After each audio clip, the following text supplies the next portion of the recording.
pros y sus contras, ¿sí? Es decir, es bien bonito estudiarlo, pero identificar a veces es un poco complicado, ¿sí? Y eso es lo que quiero que hagamos ahora, ¿ya? Vamos a recordar un poco.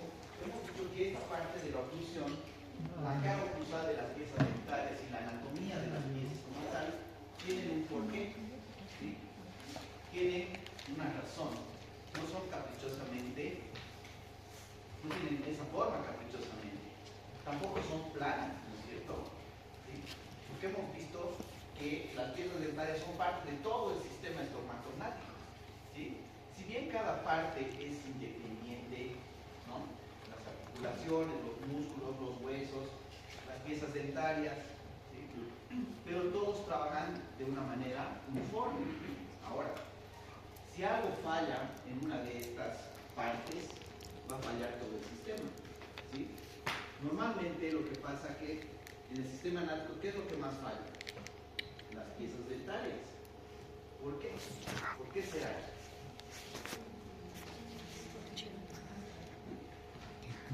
¿Por qué? Pérdidas dentarias prematuras, malposiciones, caries, desgastes, ¿no? Lesiones cervicales no cariosas, sino que hay también, ¿no ve? La presión, la abrasión, la abstracción.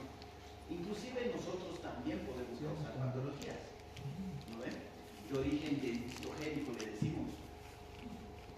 Cuando hacemos obturaciones, por ejemplo, ¿no? Las hacemos totalmente planas, ¿no? Entonces estamos cambiando la configuración de ese sistema, ¿sí? Entonces, de alguna manera, el organismo, ya les digo, se adapta a él en muchas ocasiones, en otras no, ¿sí? Más aún cuando hay pérdida de piezas dentarias es más dramático, ¿sí? Porque hay también reabsorción ósea, ¿sí? Y eso dificulta más inclusive la rehabilitación. ¿Está bien? Entonces vamos a ver que aquí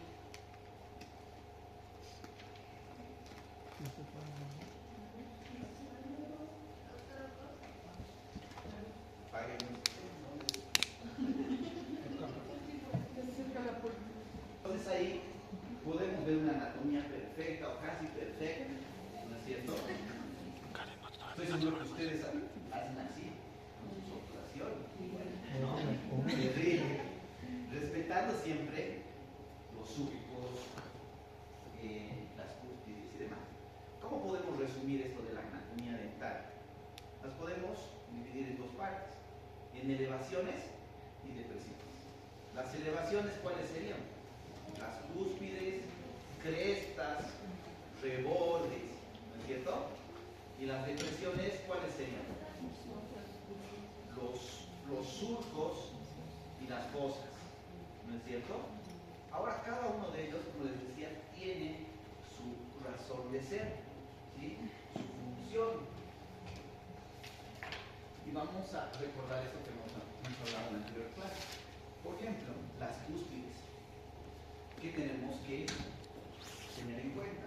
Tenemos a las cúspides de trabajo, que son las cúspides estampadoras, se llaman también así, de soporte, de apoyo, funcionales o céntricas, ¿no es cierto?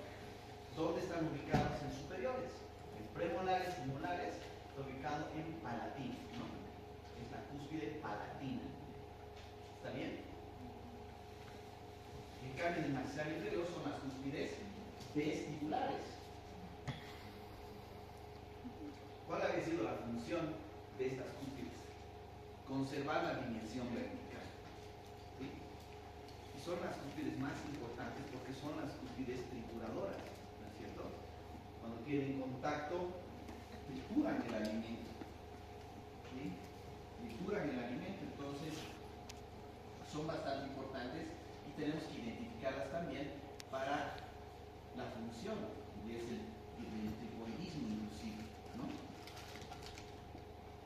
Ahora, tenemos también lo que se llaman las cúspides de balance, llamadas también cúspides no funcionales, cúspides de tijera o corte, ¿sí? O también se llaman cúspides excéntricas. En este caso, por ejemplo, Estas son en superiores, ¿dónde se ubican? En vestibular. ¿Sí? En vestibular. Y en inferiores, en vestibular. O igual. Igual, ¿no es cierto? Igual. Entonces, no se van a olvidar, porque esto es importante para lo que viene más adelante en la fisiología como tal. Ahora, no todo es caprichoso, más bien todo es caprichoso, ¿no es cierto?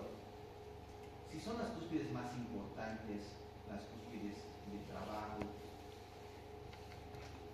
o se llaman también céntricas o funcionales, ¿no es cierto? En superior hemos dicho las palatinas, en inferior las vestibulares, ¿no? Tienen que tener un mayor volumen, es decir, son más grandes, ¿no? Tienen mayor volumen. Por ejemplo, ahí está 40-60, estas son las superiores, ¿no? Un 60% más para las cúspides que son de trabajo, y las de no trabajo apenas un 40%. ¿Sí? Esto es por la función que cumplen, ¿no? Porque estas hemos dicho que trituran el alimento. Ahí está. 40%, 60%. ¿Sí? En premolares también. ¿Sí? Respetando siempre lo que es las cúspides de trabajo y las de no trabajo. ¿Sí? Es importante recordar esta parte porque más adelante vamos a ver la importancia que tiene también dentro de la función como tal. ¿Sí? En la función que tiene como tal. Dentro del equilibrio que tiene que haber tanto mesiodistal como vestíbulo palatino. Si vemos esta parte de las depresiones, vamos a hablar de las fosetas o fosas. ¿Sí? Tenemos a la fosa central. ¿Sí? Fosa central, que es un subangular profundo y ancho en la porción central. ¿Sí? ¿Cuál es la importancia de esta fosa central? Esta fosa central es la que va a recibir a la cúspide de trabajo. ¿Sí? Están ubicados, dice, en mesial en superiores y en distal en inferiores.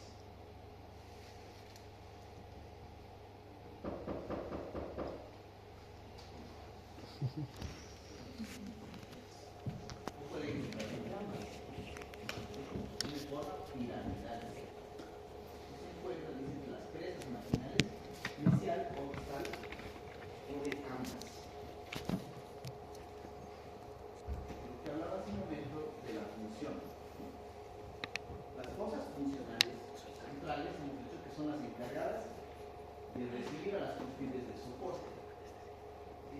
¿Dónde se ubican? En la superficie mesial de superiores y en distales en inferiores. ¿Sí? Y tenemos las fosas suplementarias o secundarias que se llaman también, las que colaboran con la masticación.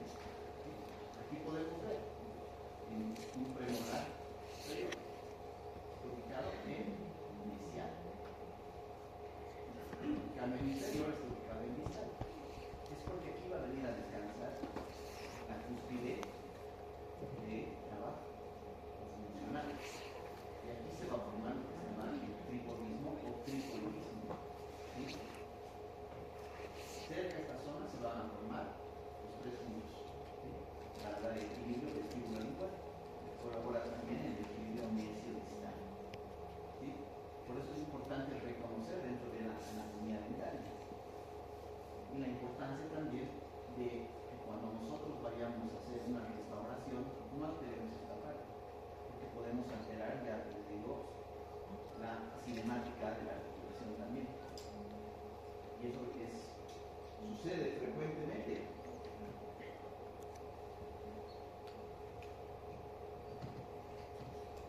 Otro elemento importante dentro de la anatomía dentaria es los surcos. ¿Sí? Los surcos son hendíbulas largas y estrechas. Largas y estrechas, que se encuentran entre dos cúspides.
En algunos lo mencionan como surco fundamental, que puede decir surco primario, surco de desarrollo también, ¿sí? Y surco mesiodistal. ¿Sí? Dice que sirve para evitar que las fibras contacten entre sí. Y en sí las divide, ¿no? Ya les digo, en vesticulares o palatines o linguales. Y tiene también muchas funciones. Entre ellas, ¿cuáles serán? Funciones como mucho principal. Funcionalmente. ¿En qué ayudan?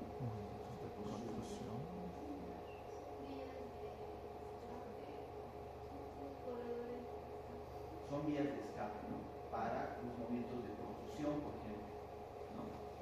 En los movimientos de profusión, durante la masturbación también ayudan, ¿no? A que se deslice por ahí las vías. Tenemos los surcos secundarios que habíamos visto hace un momento, que son depresiones pequeñas que están situadas de forma irregular. Ahí es caprichosa la anatomía muchas veces, ¿no? Han debido ver ustedes cuando tienen pacientes. Hay pacientes que tienen una anatomía perfecta, ¿no? Como para sacarles fotos. Pero hay pacientes, por ejemplo, que tienen muy poca, o queda muy poco de la cara orusa, por hábitos sobre todo, ¿no? Así como ahí está la serie, ¿no? Interposición de objetos. Entonces hay de eso.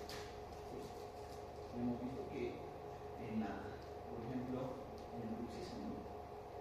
¿En cuál de los bruxismos hay más pérdida de la cara orusa? ¿En el excéntrico o en el excéntrico? ¿En el excéntrico? Sí, ¿no? En el excéntrico, porque el paciente muerde y hace esto, va para todo lado y te desgasta. Cambio en el céntrico, ¿qué es lo que pasa? ¿Quién sufre? También sufren los dientes, pero ¿dónde se ve eso? ¿Conocen las abstracciones? ¿No? Se forman abstracciones. Ya les digo que las abstracciones, por ejemplo, son signos clínicos, ¿no? De un bruxismo. O las facetas de desgaste también están indicando algo. ¿Sí? No es que sea caprichoso que parezca una abstracción, por ejemplo, ¿no? ¿Se acuerdan que hemos definido una abstracción? ¿Qué era abstracción?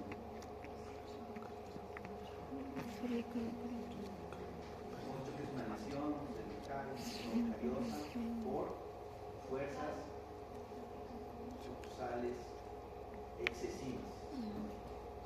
Fuerzas oclusales excesivas. ¿Y cómo era una abrasión?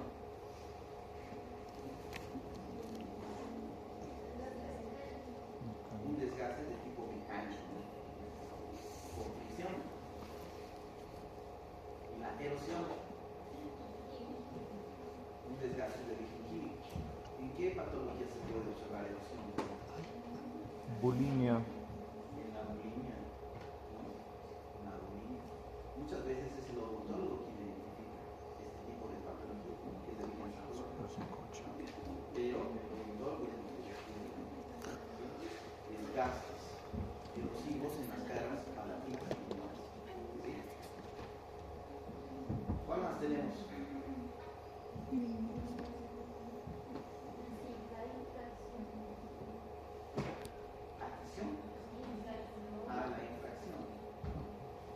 Son pequeñas rajaduras en los dientes, ¿no? Como alcohol, bueno, son excesivos. Hay que tomar en cuenta, por ejemplo, lo que dices, Carol, la infracción cuando quiero hacer un blancamiento, ¿no? Porque puede significar la mortalidad de ese diente luego, ¿no? Si no tomas en cuenta, no solucionas primero eso, puede penetrar por ahí, ¿no? O el peróxido de carbamida o el peróxido de testosterona. Y es inmediato, casi 7 horas y está necrosado. Entonces, tomar muy en cuenta eso, ¿sí? Y estos ya los hemos nombrado, ¿no? todos sus nombres.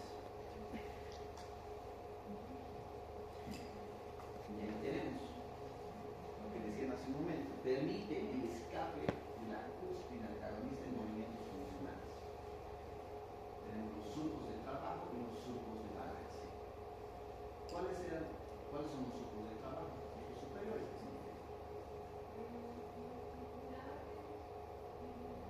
Estos son vestibulares en superiores, ¿no?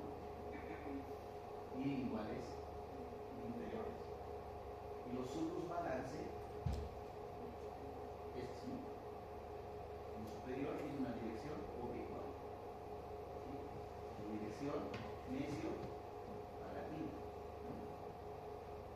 Y en inferior, una dirección disto vestibular. Los surcos balance. Y el del medio hemos dicho que se llama surco protrusivo, ¿no? Que nos sirve para los movimientos de protrusión, justamente. Y aquí se puede ver, ¿no? ¿Qué sería? ¿Qué se llaman estos surcos?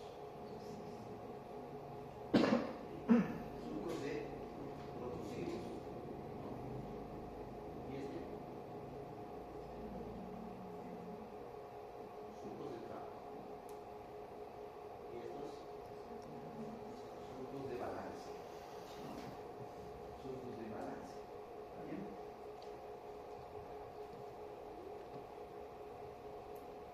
Y ahí tenemos otra vez, para que no se olvide, ¿no?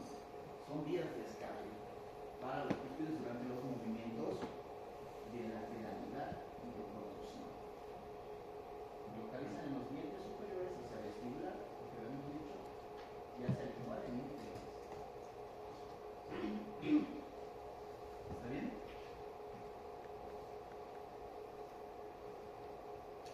Superior y inferior, ¿no? Surcos de trabajo, surcos protrusivos, y los surcos de equilibrio. Surcos de equilibrio. Los surcos balance también se llaman. Ahí está. Dirección oblicua opuesta al surco de trabajo. Mesio palatina superior y disto vestibular.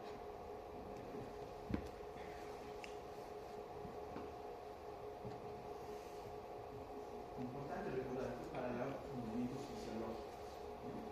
Función de cada uno de ellos.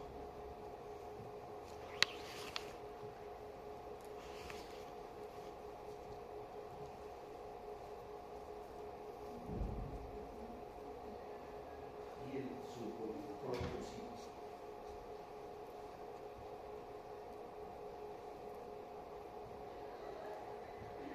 Los surcos de balance se localizan durante los momentos de protrusión, traslado desde el disto mesial en superiores y mesio distal en inferiores. Estos son los movimientos, ¿no? De protrusión. Siempre los movimientos parten de máxima y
atención en todo, desde la anatomía.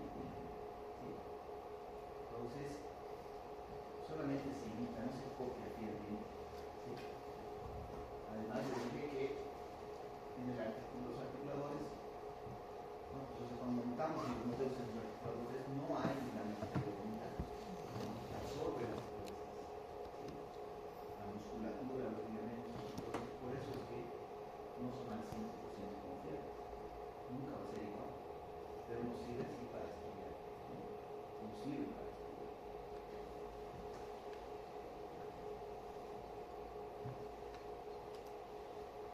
Entonces, una vez que tenemos claro lo que es la anatomía oclusal de las piezas dentarias y hacemos oclusión como tal, ¿sí? Tenemos que saber que el organismo ha diseñado también un tipo de oclusión con qué objetivo, de detener el cierre de la mandíbula equilibrando las fuerzas, ¿no? ¿Se acuerdan que era el componente anterior de fuerzas? ¿Qué es el componente? ¿Cómo? No, esos absorben las fuerzas. El componente anterior de fuerzas, ¿qué hace? Es que los dientes siempre van a tratar de irse hacia el inicial, con la fuerza que desarrolla. Con la fuerza que desarrolla. Entonces, cuando cerramos, por ejemplo, la articulación, en la oclusión céntrica, no se desliza para adelante. ¿No es cierto? No se desliza, porque tenemos los paradores de cierre, ¿sí? Para equilibrar ese movimiento en sentido mesio-distal. Pero también, cuando hacemos movimientos de lateralidad, tenemos equilibradores, ¿no? ¿Sí? Para los movimientos vestíbulo-lombardinos. Entonces tenemos que equilibrar eso. ¿Sí? Y todo eso se da por la anatomía propia, ¿sí? Cuando hacen contacto las piezas dentarias superiores e inferiores, ¿sí? Por eso es que una cúspide siempre llega sobre una fosa. No hay cúspide. Bueno, sí hay, pero no es lo correcto, ¿no es cierto? Por eso es que hacemos nosotros tratamientos, hacemos ortodoncia, por eso no. O hacemos solamente ortodoncia por alineamientos. Es una parte de, ¿no? Es una parte, pero también problemas de maloclusión traen problemas en las articulaciones. Entonces, por eso es que nosotros tenemos que hacer un tratamiento de ortodoncia. Eso es lo que diferencia muchas veces, ¿no? Ustedes van a ser ortodoncistas, ¿no? O enfilodoncistas, ¿no? No, los enfilodoncistas solamente enfilan. Me han hecho ortodoncia, llega con su mordida bien. O sea, no te han hecho ortodoncia, ¿no? Eso no es hacer un tratamiento, ¿no? Eso no es hacer un tratamiento. ¿Sí? Un tratamiento incluye todo, lo que hemos hablado también en las anteriores clases. Dejar al paciente con su guía cruzal, su guía anterior, ¿no?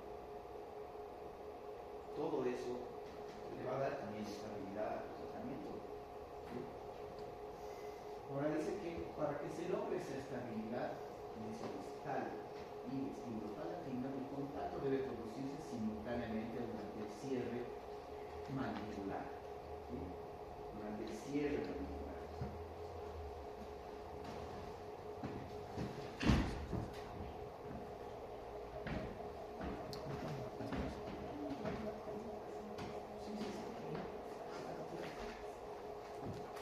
Ahora, tricoidismo o tripodismo también, si no es que esté mal escrito, ¿sí? Les digo, hay literatura que te dice tricoidismo, que dice tripodismo. Puede ser también por solamente el cambio de la traducción, ¿no es cierto? ¿A qué se les quiere pedir tricoidismo o tripodismo? Que tiene que haber 3 puntos de contacto. Es decir, cuando haya oclusión de la cúspide con su fosa, tiene que haber 3 puntos de contacto, ¿sí? Para que haya estabilidad. Como dice acá, la punta de la cúspide no contacta con el fondo de la fosa, sino con las vertientes. No llega al fondo.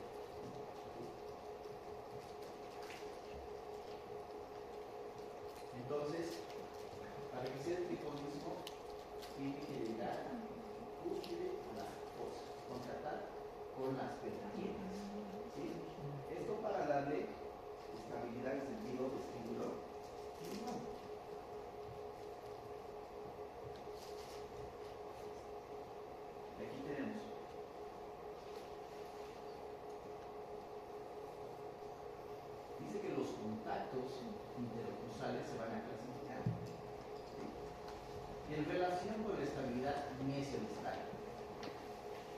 vamos a tener a los paradores de cierre, estabilizadores, y vamos a considerar también la estabilidad en sentido vestibulo-límbico. Vamos a tener los puntos A, B y C. ¿Qué es lo ideal para que haya estabilidad?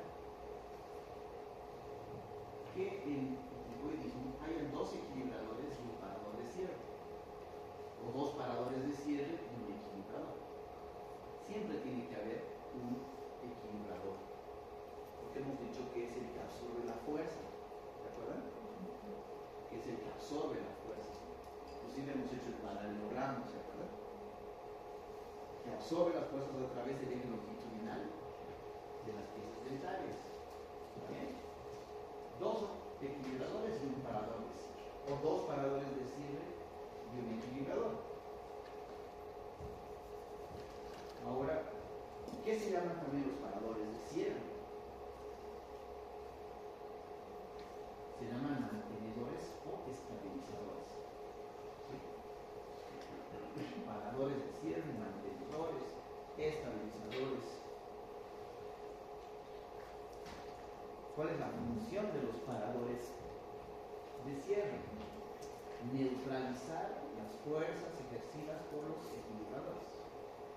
¿Sí? Contribuyen al componente anterior de fuerza en los líneas superiores, pero se van a oponer a estos en los superiores. Ahora, ¿dónde se ubican los paradores de cierre? Eso es importante. ¿Dónde los vamos a encontrar los paradores de cierre? En las inclinaciones distales del póstero superiores, en las inclinaciones iniciales del póstero inferior. ¿Sí? Y esto memoricen, porque vamos a localizar ahora, vamos a localizar. ¿Cómo lo puedo localizar? Porque ¿en qué inclinación? ¿Dónde? ¿Cuál es la inclinación distal? Así teóricamente podrían ustedes identificar dónde es una inclinación distal, una inclinación inicial. La anatomía es complicada, ¿no? Aquí, por ejemplo, ya los rebordes marginales se ubican, ¿no? ¿Dónde están los rebordes marginales? En inicial y en distal, ¿no es cierto? Dice que con menor frecuencia los vamos a ubicar en los rebordes triangulares, centrales y superiores. Más cerca, dice, de los vértices y elevaciones que al fondo de las fosas. ¿Esto para qué? Para permitir deslizamientos sin interferencias oclusales. ¿Sí? Es decir, cuando haya fisiología no se obstruya. Porque la función de estos es detener el movimiento. ¿Sí? Pero tampoco pueden interrumpir durante los movimientos fisiológicos. ¿Está bien? Paradores de cierre.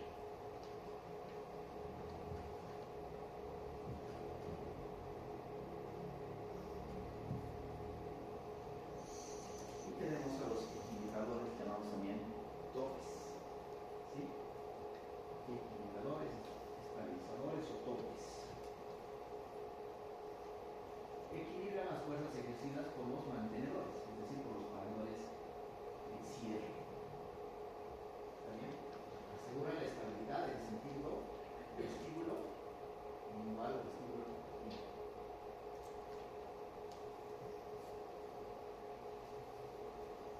¿Y dónde se ubican? Si los otros se ubicaban en las inclinaciones distales, los superiores, estos se ubican bien en inclinaciones mesiales. Inclinaciones mesiales del póstero superiores. Inclinaciones distales de los póstero inferiores. En rebordes triangulares, centrales y superiores. Muy pocas veces dicen los rebordes marginales. Por debajo de las elevaciones, pero eso también puede estar en la cresta, es decir, en la parte más alta, más elevada, y puede tener la pieza dentaria.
¿dónde se localiza el punto A?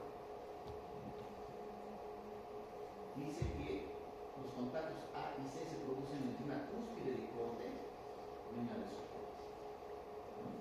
Cúspide de corte y una de soporte. Punto A.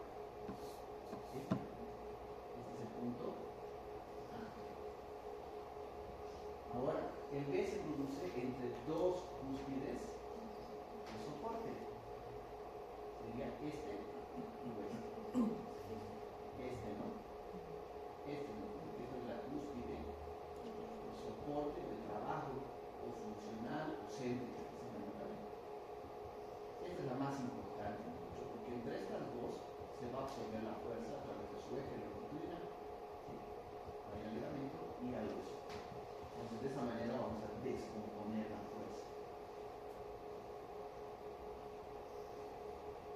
El contacto C, hemos dicho que se produce entre quiénes.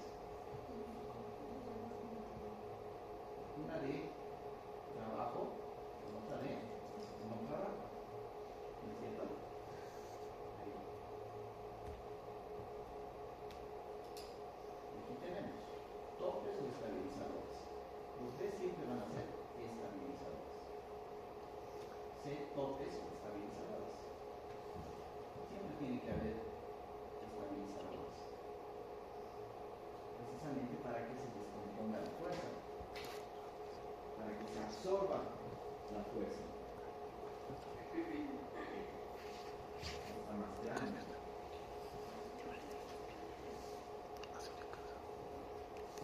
¿Este qué contacto es el mucho? Este C. Ahora, fíjense aquí es el contacto B.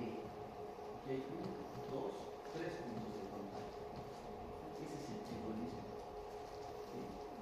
Aquí. 1, 2, 3 puntos de contacto.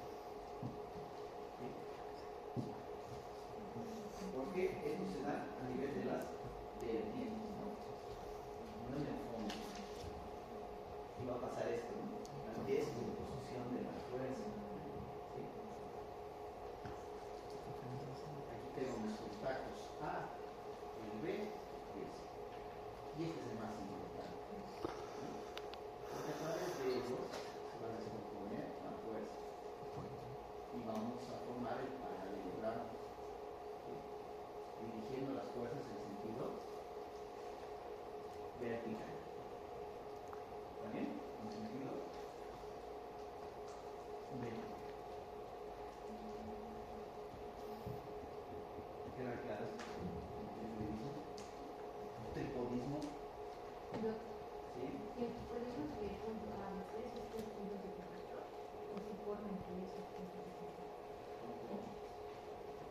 O sea, este es el, son los contactos A, B y C. ¿Y ese es el tripodismo? ¿Se forma entre esos tres o no? Alrededor de ellos. Alrededor de ellos. ¿Sí? Cuando una cúspide, normalmente el tripodismo, ¿dónde se forma? En alrededor o más bien cerca de una fosa funcional. Porque a la fosa funcional, ¿quién llega? Llega a la cúspide. ¿No? Entonces ahí cerca hay 3 puntos de contacto. Eso sí. ¿Sí? Normalmente si ven una anatomía dentaria, a ver si esto es aquí.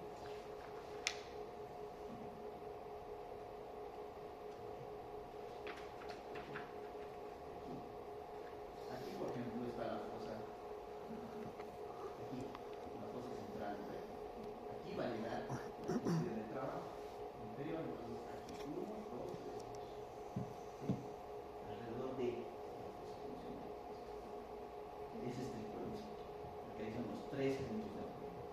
Porque el punto A solamente es un contacto. Entonces, al llegar, ahí va a haber 3 puntos de contacto. Y por eso dice que no se hace en el fondo de la fosa, sino alrededor de ella. ¿Está bien? Y esos dicen que tienen que ser 2 paradores de cierre y un estabilizador, ¿ve? O un equilibrador. Eso es el triconismo. ¿Está bien? Entonces el tripodismo actuaría lo que son los equilibradores y los Claro, claro. Dice por eso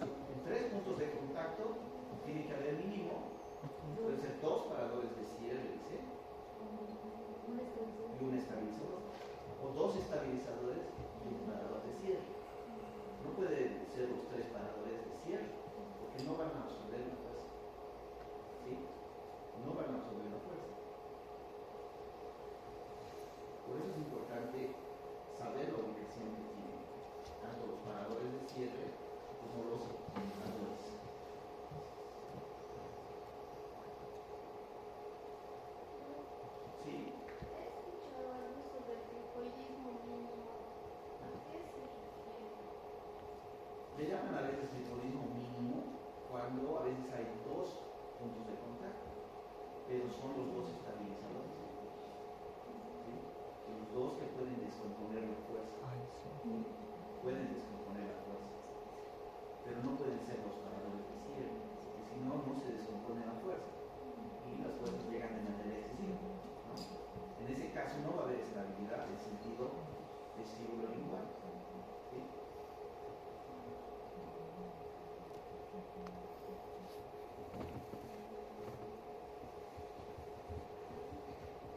Entonces ahora vamos a dibujar